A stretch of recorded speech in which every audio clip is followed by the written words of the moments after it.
육대장. 신선한 양지, 건강한 대파, 오래 끓인 사골 육수.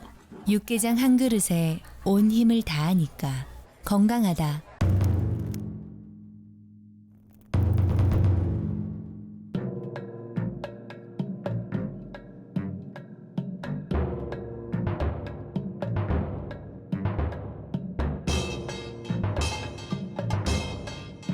육개장은 육대장. 4월 봄의 화사함과 따뜻함이 늘 깃들기를 바랍니다. 라디오 서울이 함께합니다.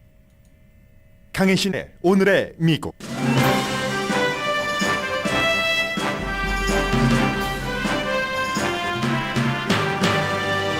팍스뉴스가 명예훼손 소송을 당한 도미니언 보링 시스템사의 가장 큰 금액인 명예훼손 소송 사상 가장 큰 금액인 7억 8,700만 달러를 주고 합의했습니다. 팍스는 졌지만 더한 망신을 당하는 본격적인 전쟁인 재판은 피하게 됐고 도미니언은 회사답게 실리를 챙겼습니다.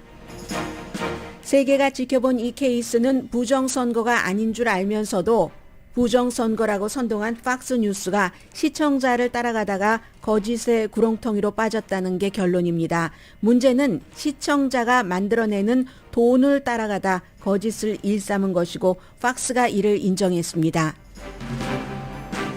윤석열 대통령이 로이터 통신과의 단독 인터뷰에서 우크라이나에 무기 지원을 할 가능성의 문을 열었다고 로이터 통신이 보도했습니다. 다음 주에 미국 국빈 방문에서 정상회담 결과가 어떻게 나올지를 대강 짐작할 수 있는 인터뷰입니다. 엘라바마주 생일 파티에서 발생한 총격 사건 용의자로 2명의 10대 청소년이 체포됐습니다. 공화당 정치인들 가운데 현재 트럼프 전 대통령을 2024년 공화당 대선 후보로 지지한 사람이 54명, 디센티스 플로리다 주지사를 공식 지지한 사람은 3명입니다. 그러나 워싱턴 포스트는 오늘 일면에 디센티스 후보가 어떻게 지난 100년 사이 가장 강력한 주지사가 됐는지를 조명했습니다. 공화당 여성 의원들이 사임 압박을 받고 있는 민주당 다이언 파인스타인 상원 의원 방어에 나섰습니다. 당 우선이냐 성별 우선이냐에서 공화당 여성 의원들은 성별을 선택했습니다. 연방대법원은 오늘 항소법원이 판결하는 동안 낙태약을 지금처럼 사용할 수 있을지에 대해 판결합니다. 스트리밍 서비스가 텔레비전을 대체하는 걸 넘어서 텔레비전을 다시 만들고 있다고 악시오스가 보도했습니다. 그러면서 소비자들은 케이블과 같은 비용을 스트리밍 서비스에 내게 됐습니다.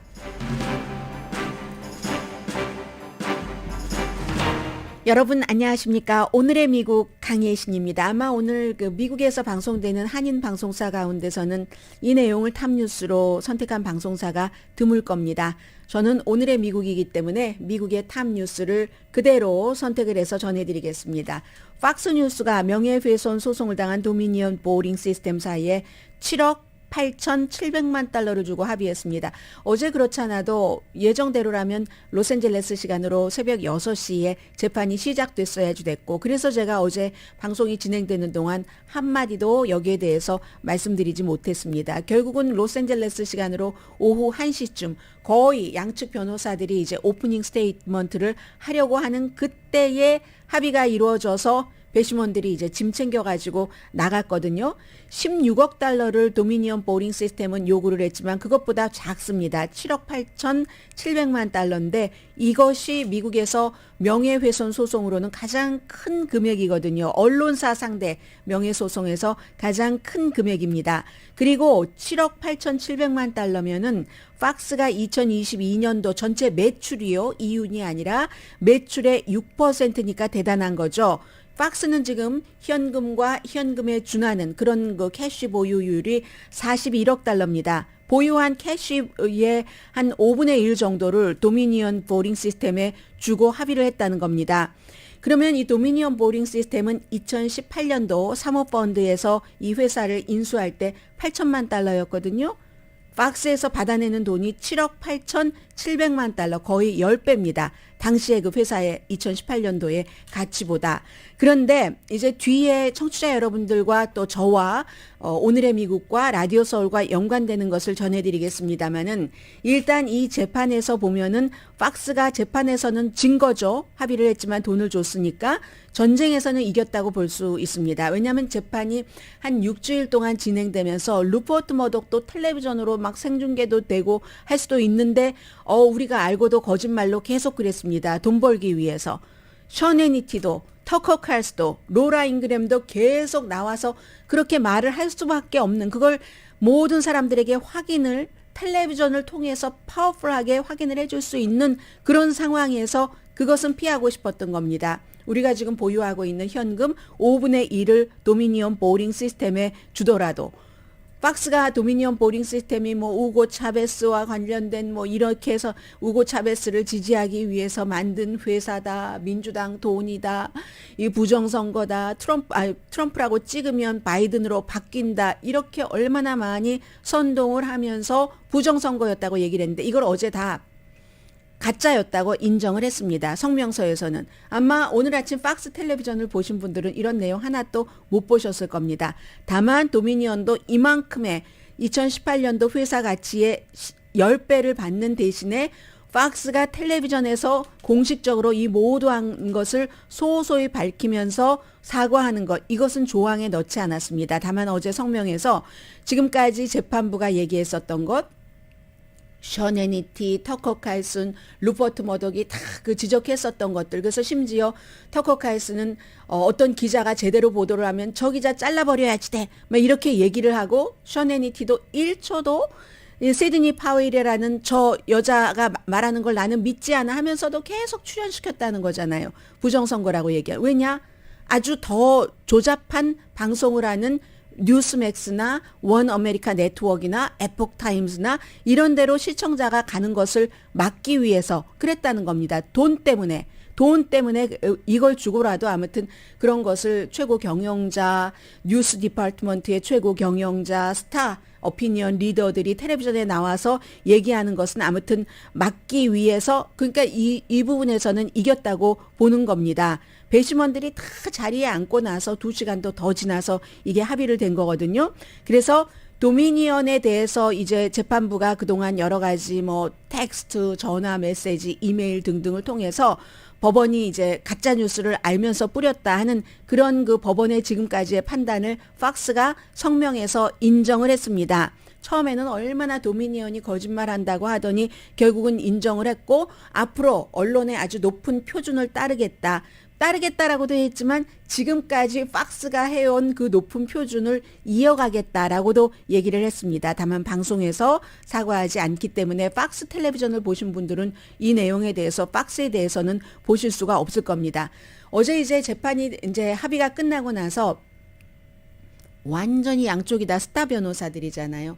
팍스의 변호인들이 막 뒤로 그냥 나갔습니다. 나가고 도미니언 보링 시스템들의 변호사들은 활짝 웃으면서 그 CEO와 함께 막 경쾌한 걸음으로 법원 밖으로 나와서 기자회견까지 했죠. 이게 진실과 민주주의에 대한 인정이다. 그런데 도미니언이 회사인데 무슨 민주주의를 뭐 되돌려 놓기 위해서 이렇게 싸운 건 아닙니다. 본인들이 이제 피해 받은 거 보상받고 앞으로의 그 평판을 회복하기 위해서 한 거고요. 그래서 사실 이 어제 그 재판 직전에 합의는 팍스가 그렇게 거짓말을 했다는 것을 몇 년 동안 계속 그래왔던 것을 철저하게 밝혀지기를 원했던 사람들에게는 굉장히 실망인 거죠. 그게 실망인 것은 사실이지만 도미니언은 재정적으로 무척 스마트한 결정을 내렸다. 그리고 도미니언 보링 시스템이 그런 결정을 내렸다고 해서 비난할 사람도 없습니다. 어차피 이번에 이겨서 16억 달러를 받는다 하더라도 그럼 팍스가 가만히 있겠습니까? 몇 년이라도 계속 항소하면서 도미니언이 아니야, 틀렸어, 잘못했어 하는 것을 이어갈 테고, 그러면 도미니언은 시간 낭비하고 나중에 또 최종적인 결과가 언론사를 상대로 한 명예훼손 소송이기 때문에 어떻게 될지도 모르고 아주 그 말힘 좋은 뭐 셔네니티나 터커 칼슨 같은 사람이 또 이런 어떤 말을 배심원들에게 속삭일지도 모르고 하니까 이 정도에서 우리가 16억 달러를 요청했지만 반 정도인 8억 달러 정도, 반 조금 못 미쳐서라는 그런 것을 남기고 싶어서 거의 8억 달러지만 8억으로 안 자르고 뭐 7억 8천 얼마 이렇게 잘라냈다고 저는 그렇게 보고 있습니다. 그래서 이제 기본적으로 이제 팍스가 우리가 잘못했다 하니까 어느 정도의 평판은 이제 그 회복을 한 셈인데 이 끝이 아닙니다. 팍스는 개인에게도 계속 그 유명한 그 스타 오피니언 리더들에게도 소송이 들어가 있거든요. 그리고 이 케이스는 루디 줄리아니, 시드니 파웰에 대한 도미니언 보링 시스템의 고소가 아직 남아있고 또 도미니언 보링 시스템은 16억 달러를 팍스와 팍스 코퍼레이션의 명예훼손 손해배상 소송을 했지만 이것보다 더 큰 27억 달러를 소송한 역시 선거 테크놀로지 회사입니다. 스마트매틱이라는 시작되지도 않았습니다. 앞으로도 도미니언 그 보링 시스템이 폭로하지 않은 것을 이 회사의 재판이 시작되는 동안 폭로가 될 겁니다. 아마 팍스는 이것도 수습을 하려고 하겠죠. 돈을 주면서 뭐 도미니언 보링 시스템보다는 계산상으로는 많이 줘야지 될 수도 있겠네요. 그런데 오늘 애틀란틱의 그 베테랑 기자가 어떻게 표현을 하냐면 어떻게 보면은 팍스가 진짜 책임자가 아닐 수도 있다. 왜냐하면 트럼프의 막 처음에 트럼프가 그 대통령 선거에 출마하려고 할 때 보수적인 내가 보수주의자입니다 할 때 그 가짜 보수를 팍스가 막아보려고 애쓰다가 저항하다가 묵인했고 왜요? 시청자 때문에 부정선거 주장도 처음에는 그렇게 안 하려고 했었습니다. 그러다가 무릎 꿇고 말았습니다. 시청자에게 받아들이고 말았습니다. 시청자를 잃기 싫었기 때문에. 그래서 사실은 진짜 파워는 시청자에게 있는 것이고 뭐 라디오도 마찬가지입니다. 청취자가 진짜 파워가 있는 겁니다. 실권은 시청자에게 있었고 팍스가 시청자의 손안에서 대롱대롱 달려 있었다는 겁니다. 후발주자인 오하나, 뉴스맥스 이런데 아마추어적이고 조잡한 컨텐츠 애틀란틱의 지적입니다. 그런 회사가 팍스를 그 위협을 해서 그랬는데 그러면 여전히 앞으로도 이 팍스는 돈을 버는 것이 목적이라면 또 다른 매체, 또 다른 우파에 여전히 그 위협이 열려 있는 것이다. 이런 그 지적을 그 하고 있고요. 그러면 다른 언론들은 어떻습니까? 이 시청자나 때로는 청취자가 뭔가를 음모론에 팍스가 그동안 뿌린 게 음모니까 음모론에 빠져 있을 때 조금 잠시 짧은 기간 동안 욕먹고 시청자 청취자를 잃더라도 그것이 음모라는 것, 가짜라는 것을 분명히 알면은 언론은 그 가짜입니다. 욕먹을 각오하고 단기간에 돈을 조금 잃을 각오하고도 그렇게 나가야지 되는 것 아닌가요? 그래서 애틀란틱은 아주 그 풍자적으로 이거는 팍스의 책임이 있는 게 아니라 시청자에게 책임이 있다라고도 얘기를 한 거지만 결국은 언론사의 책임이라고 보시면 되고요. 팩트는 팍스가 몇 년 동안 시청자에게 거짓말인 줄 알면서 돈 벌려고 거짓말 방송을 했다 하는 겁니다. 그리고 이코노미스트는 며칠 전에 어떤 그 글을 썼냐면요.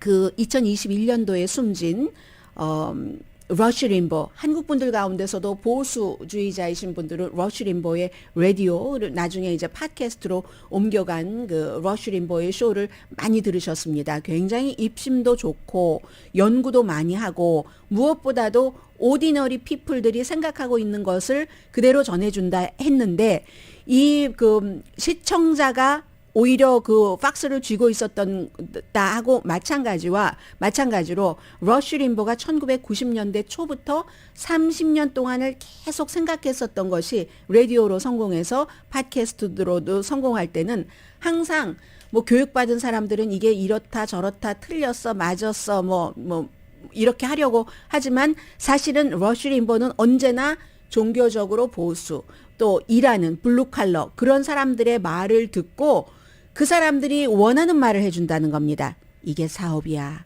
이게 비즈니스야. 하면서 계속 그 행진을 했는데 사실은 팍스가 라디오에서의 러쉬 림보의 스타일을 텔레비전으로 끌고 왔다는 거죠.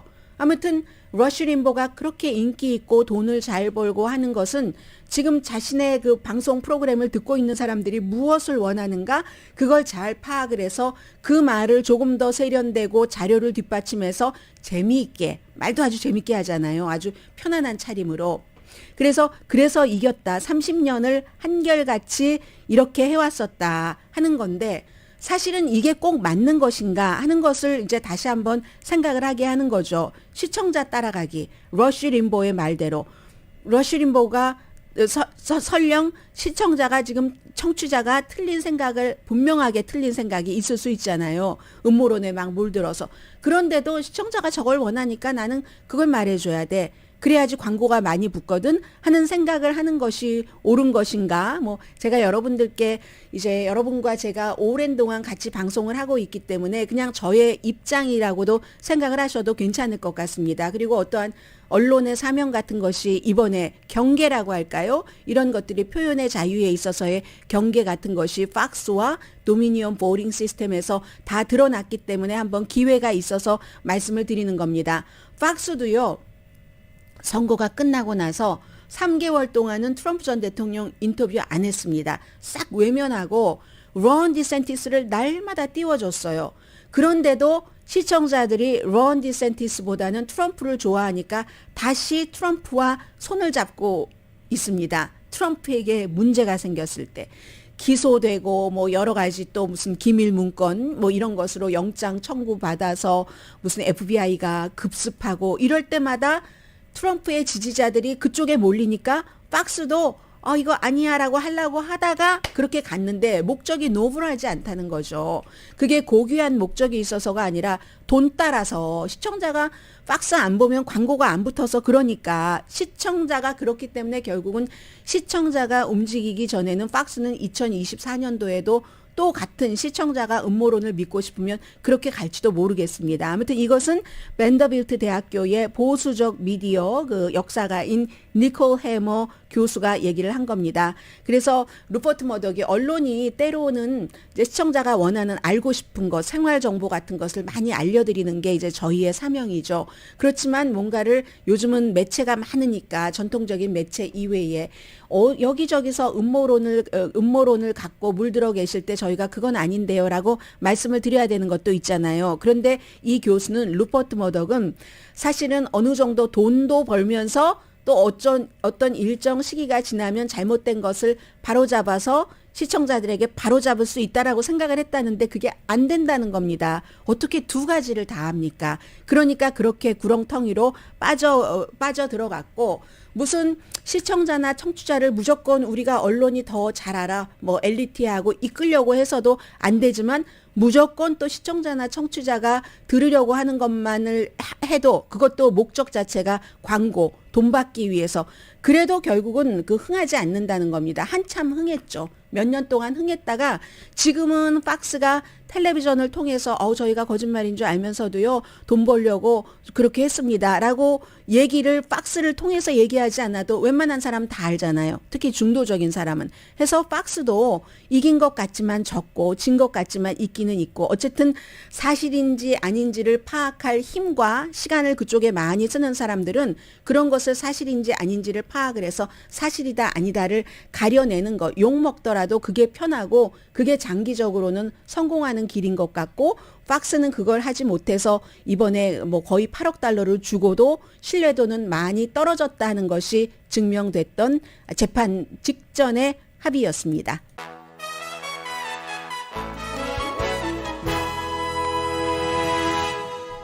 라디오 서울 방송 오늘의 미국 듣고 계십니다. 네, 이제 지금부터 한국도 총선, 미국도 대선 해서 뭐 거의 비슷한 기간이 남아 있는데 하니까 어떤 때는 이제 조금 가볍게 브리핑하는 스타일로 어떤 때는 조금 좀 깊이 있게 상황에 따라서 그렇게 좀 이제 선거 뉴스를 전해드리겠는데요. 오늘은 기본적으로 지금 플로리다에 론 디센티스 주지사가 나오네요. 어제 플로리다주의 론 디센티스 주지사가 워싱턴 DC를 방문했습니다.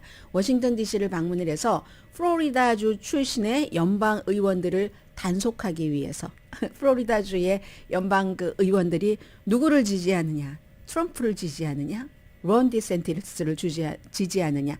같이 플로리다가 기반이니까 두 사람이 이게 좀 영향을 미치지 않겠어요. 그래서 그러기 위해서 어제 이제 의회에 갔는데 뭐 론 디센티스에 대해서 뭐 시위하는 사람도 있었다고 하고 하니까 어떤 사람은 가만히 뭐 그 개가 짖을 때 주차돼 있는 차를 향해서 짖지 않는다. 뭔가 위협이 된다고 할 때 그렇다 하면서 시위조차도 아주 긍정적으로 받아들이는 그런 모습도 있었습니다. 현재까지는요.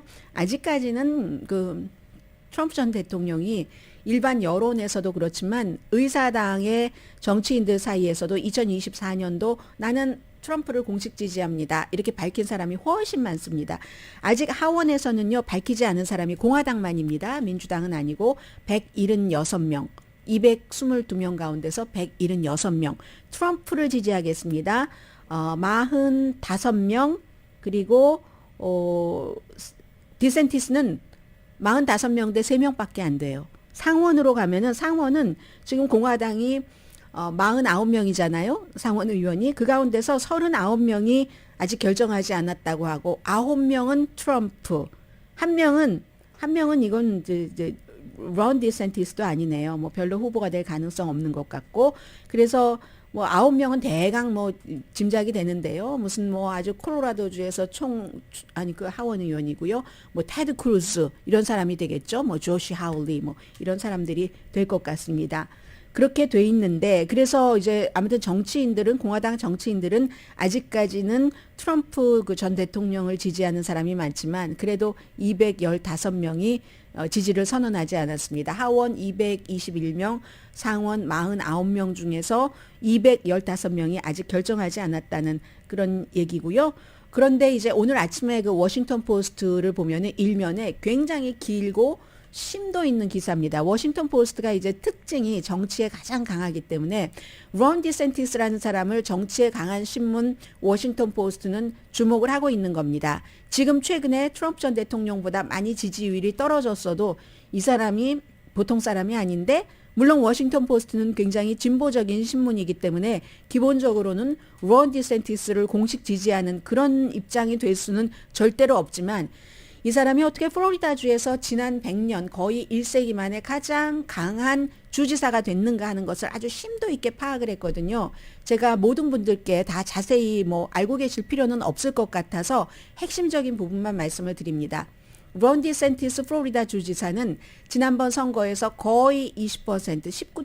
몇 퍼센트 차이로 상대 후보를 누르고 이겼는데 이게 다른 많은 지역 선거에서 공화당이 고전을 할 때 우뚝 솟은 겁니다. 그런데 어떻게 이렇게 표 차이가 됐는가 하는 것이 2018년도에는요. 불과 32,000표 차이로 주지사가 됐거든요. 그리고는 4년 뒤에는 150만 표, 32,000표에서 4년 사이에 주지사를 하면서 150만 표로 표 차이를 높였으니까 얼마나 인기가 있다는 거예요. 이 사람은 목적이 Make America Great Again이 아니라 트럼프대로 Make America를 플로리다로 만드는 거. 그럼 플로리다가 어떻게 됩니까? 모든 것에 있어서 다 보수잖아요. 학교에서 아이들 가르칠 때도 교과서도 굉장히 보수적으로 하도록 해놨고 어제도 뭐 디즈니가 그런 정책을 따르지 않으니까 디즈니 그 옆에 붙어 있는 땅에 뭐 교도소를 지을 수도 있어 하고 위협을 해서 트럼프 전 대통령을 포함한 많은 공화당 의원들이 비난을 했어요. 마이크 펜스 전 부통령도 비난을 하고 뭐 크리스 크리스티 뉴저지 주지사도 비난을 하고 그건 공화당 스타일이 아니다. 공화당은 비즈니스를 하면은 비즈니스는 너의 비즈니스지 none of my business다 하는 것이 공화당인데 론 디센티스는 그게 아니네 하고 다른 대선 후보들이 지금 비난을 했는데 그런 정도로 모든 것을 굉장히 보수적으로 가져간다는 거죠. 코비드 19 때 본인이 이제 무슨 일이 있어서 사람들에게 발표를 해야지 될 때 뒤에 학생들이 쭉 있고 하잖아요. 그럴 때 마스크 쓰고 있는 학생들에게 막 호통을 쳤대요. 마스크 벗으라고. 그럴 정도로. 근데 이게 그냥 행동에서만 한 게 아니라 지금 플로리다가 주지사도 공화당, 뭐 주 의회를 공화당이 장악하고 있기 때문에 완전히 이걸 법으로 만드는 겁니다. 법안으로 통과 빨리 시켜서 빨리빨리 서명하고 그러니까 이게 이렇게 지지가 강해졌다는 겁니다. 공화당 내부에서의 지지가 뭐 낙태, 총기, 인종, 이민 전부 무슨 뭐 이민은 뭐 어떤 텍사스 주에서 뭐 난민 신청을 하려고 하는 사람을 전세기 띄워서 뭐 저기 마셔스 비니어드 동북부로 보낸다던가 얼마나 많았습니까? 그런데 그러한 것들이 굉장히 그 보수적인 그 공화당에서는 많은 지지를 받는다는 거죠. 그렇게 지금 힘을 키우고 있다는 겁니다. 우선 굉장히 극단적이 돼야지만 예비선거에서 당선되니까 그 뒤에는 항상 그렇습니다. 후보들이. 민주당 후보도요. 예비선거 당선될 땐 굉장히 민주당식이에요. 거의가 요즘은 오픈 프라이머리도 많지만 거의가 그 당 내에서 지지를 받는 사람들이 예비선거에서 투표를 하기 때문에 그렇게 당선되고 본선은 당만 갖고는 도저히 될 수 없으니까 중간에 무당파, 온건한 사람을 본인으로 끌어오기 위해서 그 같은 또 정책, 선거 캠페인을 하죠.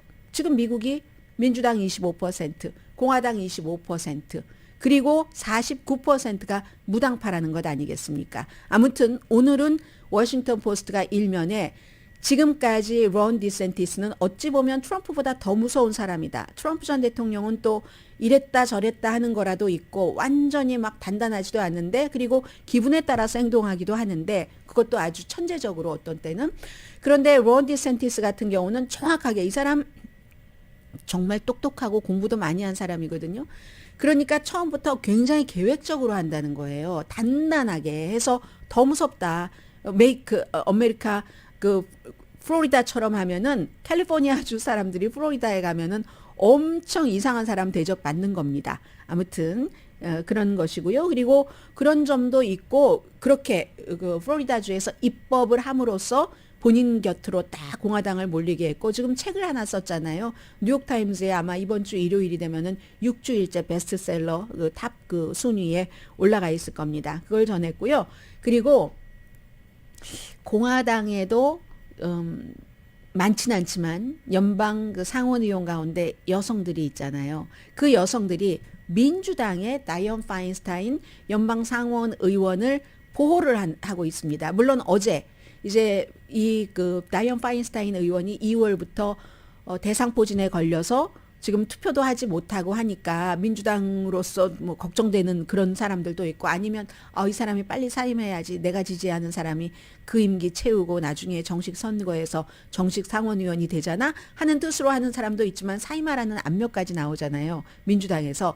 그러니까 이제 다이언 파인스타인이 내가 사임은 안 하고 임기는 2024년 거고 다 채울 거고 그냥 다만 중요한 인준이 지금 안 되고 있는 본인이 없어서 사법 그 위원회만 다른 사람으로 대처를 한다 하는데 어제 공화당이 그거 안 해줬습니다.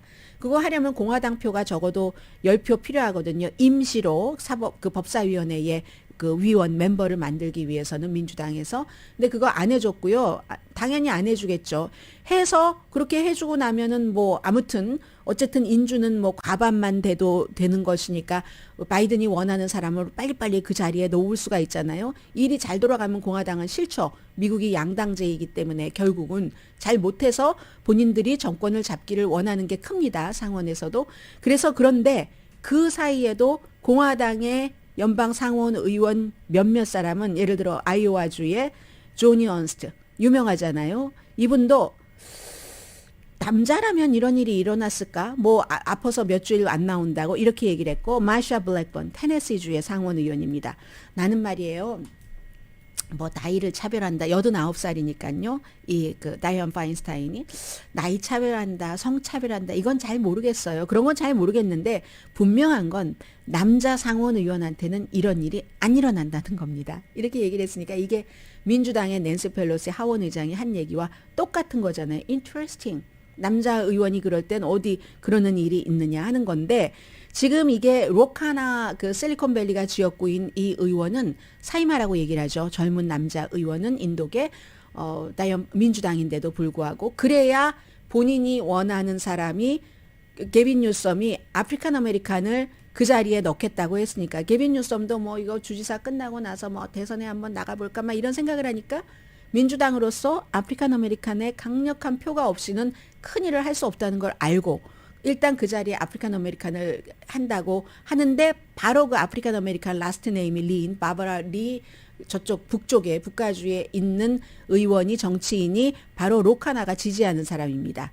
낸시 펠로시는 이 다른 사람을 아담 쉬프를 지지를 하고 그러니까 민주당 내부에서도 본인들의 정치적인 이해관계와 다 이게 맞는 건데 로카나는 거기다 한 가지 또 뭐 이해할 만한 얘기는 해요. 지금 다이언 파인스타인 연방 그 상원 의원이 89세로 단지 지금 2월부터 지금까지 75% 투표에 참여하지 못했거든요. 그런 게 있지만 단기간의 문제가 아니라 지난 몇 년 동안 기억력도 오락가락하고 판단력도 오락가락하고 어떤 때는 상원법사위원회 청문회가 이렇게 열리는 거 보면은 제가 보더라도 몇 년 전에 다이언 파인스타인과는 영 다르거든요. 그러니까 이제 그런 것도 일리가 있기는 있고 그러나 여성들은 너무 오랜 동안 연방 상원에서도 여성들이 무시되고 방치되고 들어갈 틈조차 없었기 때문에 수십 년 동안을 지금 나이가 들어서 조금 그 희미하기는 한다고 하지만 여러 가지 기억력이라든가 그렇지만 이 사람이 수십 년 동안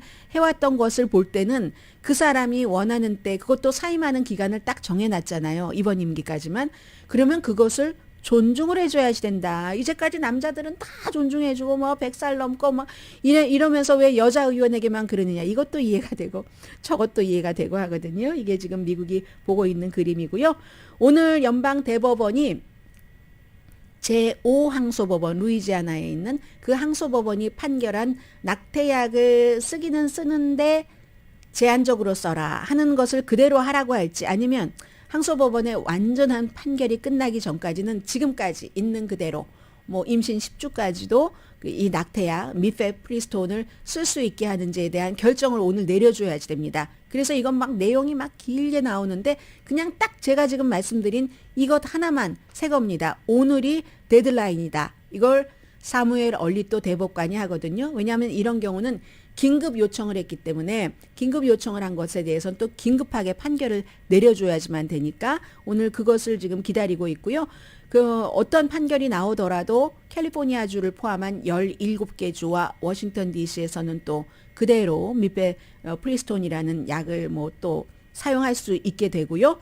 자, 이런 정도 얘기 엘라바마 뭐 이런 얘기는 잠시 뒤에 전해드리겠고요. 잠시 뒤에 세상의 변화와 함께 전해드립니다.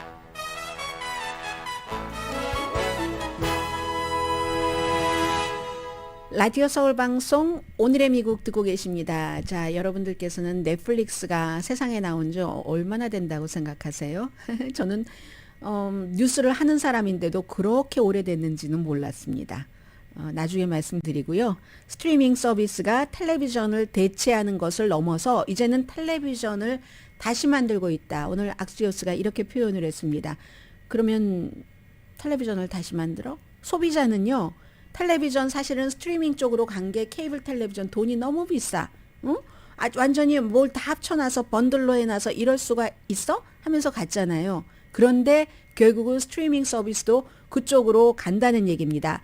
넷플릭스가 텔레비전 모델을 이렇게 만들어서 아주 새로운 창조를 하는 게 10년이 조금 넘었는데 그 하우스 오브 카드라는 것으로 그게 이제 1990년대에 영국의 텔레비전 드라마잖아요. 마가렛 대처의 바로 그 정치 드릴러라고 할까요? 그게 이제 넷플릭스가 딱 그 히트를 쳤는데 그게 벌써 이제 10년이 넘었고 그 90년대에는 BBC에서 방송을 했었고요. 텔레비전 번들이 싫어서 그래서 이렇게 와서 막 이렇게 했는데 넷플릭스가 점점 성숙해지면서 소비자들은 그동안 그 케이블 텔레비전에서 피하고 싶었던 것을 그대로 지금 이 스트리밍 서비스에서 이제 느끼기 시작한다는 겁니다. 사실은 이건 한국 분들이 크게 상관이 없어서 저도 뉴스로 전해드리지 않았는데 일요일에 그 리얼리티 TV 그 라이브 이즈 블라인드가 막 지연되고 한 게 미국에선 굉장히 큰 뉴스였는데요.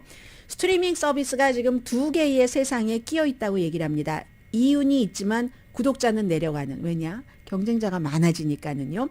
그리고 그러면서도 아직 완전하게 이해되지는 않은 그 미래, 스트리밍의 미래 이런 것. 구독자가 늘어나긴 하더라도 그 성장폭은 줄어들고 있잖아요. 그러니까 뭐 투자하고 한 사람들은 당연히 내가 투자한 돈은 어떻게 되지 하면서 이윤에 집중을 하게 되고 이윤에 집중을 하게 되니까 막 가격을 올리다가 아 이것 가지고는 안 되겠어. 더 큰 사업을 해야지 돼 하면서 라이브 이벤트를 하기 시작하는 거죠. 라이브 이벤트 비싸게 주고 보는 것을.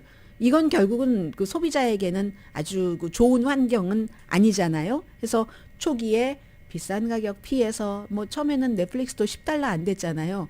그렇게 해서 대안으로 왔는데 뭐 조금 기다리기만 하면 좋아하는 쇼를 막 몰아서 볼 수도 있고 하니까 그런데 이제는 이게 넷플릭스 하나도 아니고 뭐 디즈니, 애플 플러스, 파라마운트 또 하나 어디죠? 큰데 있는데 컴캐스트 이렇게 되니까 뭐 오래된 무슨 쇼 그 드라마 같은 뭐 프렌즈 같은 거, 샤인필드 같은 거 이게 뭐 한 군데에 내가 훌루에 가입했다 하면 훌루에 이 내가 좋아하는 이게 다 들어 있으면 좋은데 하우스 오브 카드까지 그게 아니라 어느 거는 넷플릭스에 들어 있고 훌루에 들어 있고 애플 플러스에 들어 있고 그거 뭐였죠? 우리 그거 우리 한국 뭐 드라마도 있었잖아요.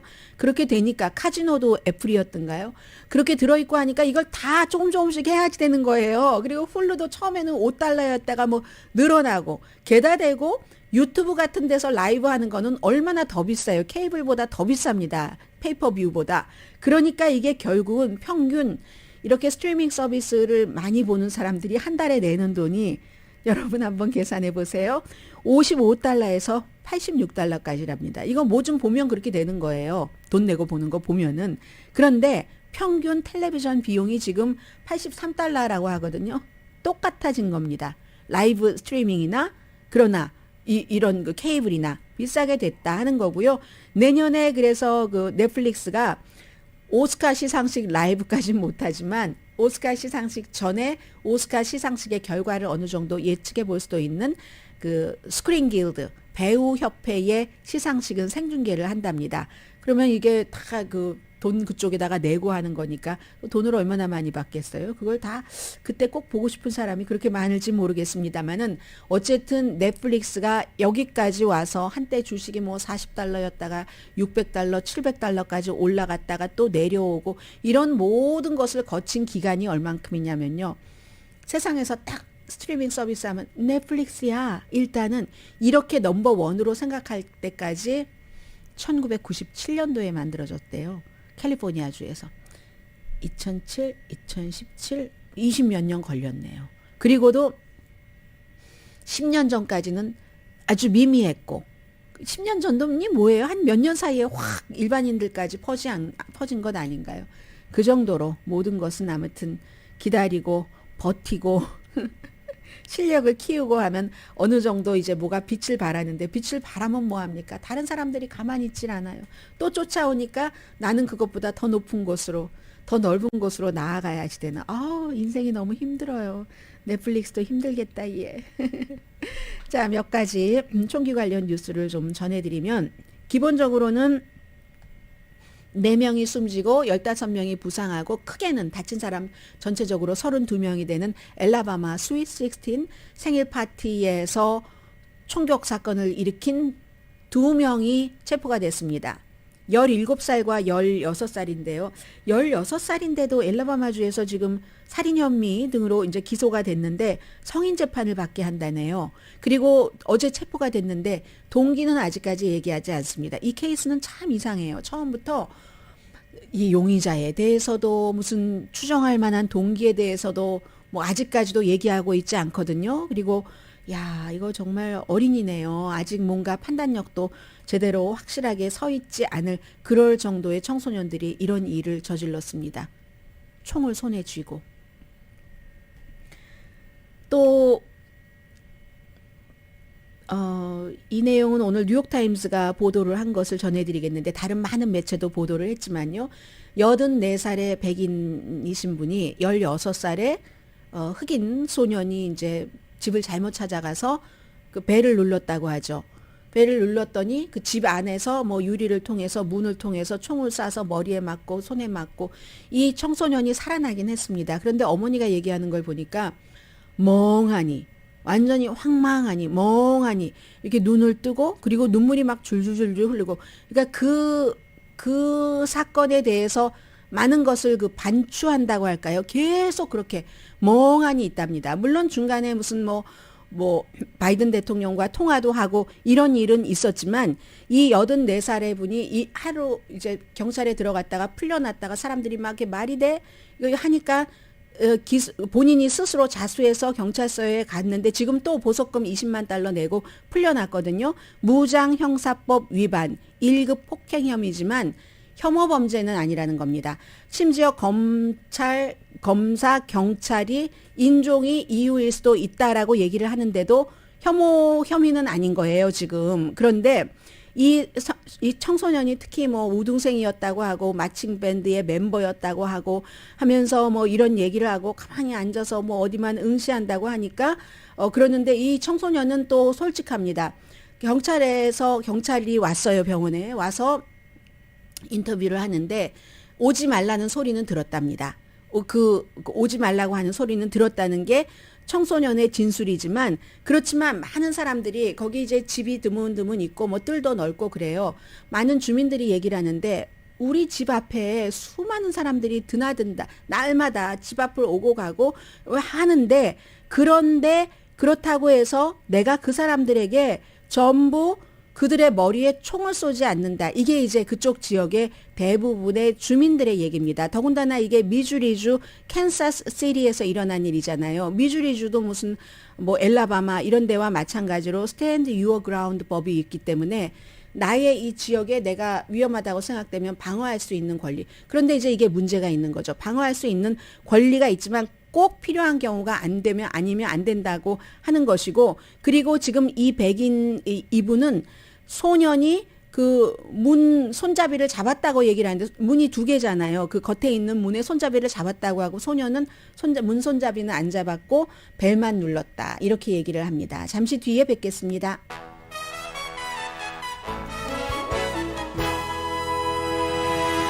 라디오 서울 방송 오늘의 미국 듣고 계십니다. 오늘 로이터 통신이 이제 익스클루시브라고 해서 우리 단독 보도 이렇게 해서 보도한 것을 보면은 뭐 내용은 여러 가지가 있고 깁니다만은 딱 그 새로운 것은 하나밖에 없습니다. 맨 앞에 나와 있는 윤석열 대통령이 이제 다음 주에 26일이 국빈 방문이니까 미국에 오잖아요. 미국에 오기 전에 이제 그 많은 그 언론사에서 받아서 그대로 쓰는 그런 로이터 통신과 인터뷰를 한 겁니다. 우크라이나에 무기 지원을 할 가능성의 문을 열었다. 이렇게 얘기했는데 이게 이제 바이든 대통령과 회담을 하러 와서 합의를 할 내용이 아닐까요? 그렇게 생각이 되는데요. 인도주의 지원과 경제적인 지원을 넘어서 그런데 조건은 붙였습니다. 만일 민간인이 러시아로부터 대규모 공격을 당한다면 이렇게 얘기를 하면서 한국은 1953년도 한국전에서 국제적인 군사 지원을 받았다. 이 얘기는 사실은 지난주에 파이낸셜 타임스의 한국 지국장이 그 칼럼에서 자세히 썼습니다. 물론 일부 많은 분들은 또 이 칼럼에 대해서 굉장히 분노하시는 분들도 계시겠지만 한국도 뭐 우크라이나와 마찬가지로 많은 사람들이 그렇게 해서 번영해서 오늘날의 국가가 된 것이 아니냐 그런 게 있었거든요. 그 점을 지금 그 윤석열 대통령이 로이터 통신과의 인터뷰에서 지적을 했고요. 불법으로 침입당한 국가를 방어하기 위해서 지원을 하는 데는 제한이 없어야지 된다. 이게 이제 민간인이 그렇게 당할 경우에는 그렇지만 각 나라와의 다 관계가 있으니까 이게 중국과 러시아와의 관계를 얘기를 하는 거겠죠. 적절한 선에서 하겠다라고 얘기를 하니까 당장 너무 당연한 것 아니에요. 클렘린에서 한국이 분쟁에 끼어들었군. 뭐 꼭 전쟁이라고 하진 않았어요. 러시아의 대변인은 한국이 분쟁에 끼어들었어. 불행하게도 분쟁에 끼어들었군. 뭐 이렇게 얘기를 하고 있고요.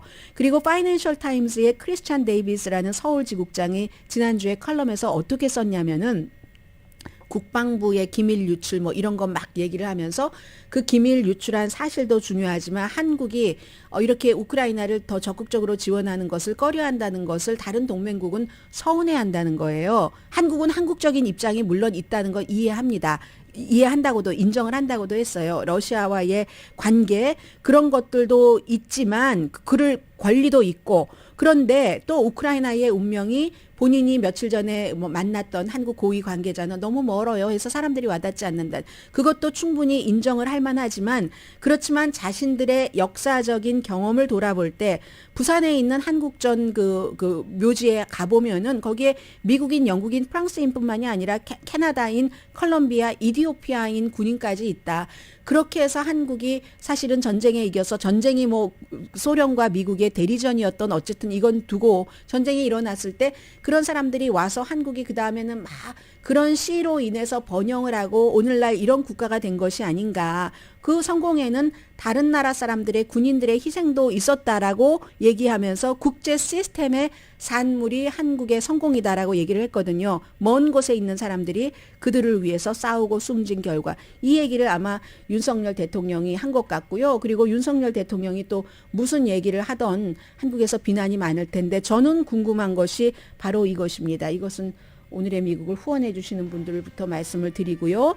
오늘의 미국은 신용의 상징 유한양행 건강식품과 누구나 젊어지는 얼굴 피부과학 셀리온, 이민법 가정법 전문 제인정 종합법률사무소, 프리미엄 고기 쌈밥 전문 레스토랑 쌈, 재래식으로 직접 만든 검정콩 생순두부 수라원 순두부, 총 20억 달러 승소, 교통사고와 상해 전문 브라이언 다필라와 CG로 변호사 그룹 공동 폰이었습니다. 10시에 좋은 아침, 좋은 하루 방송됩니다.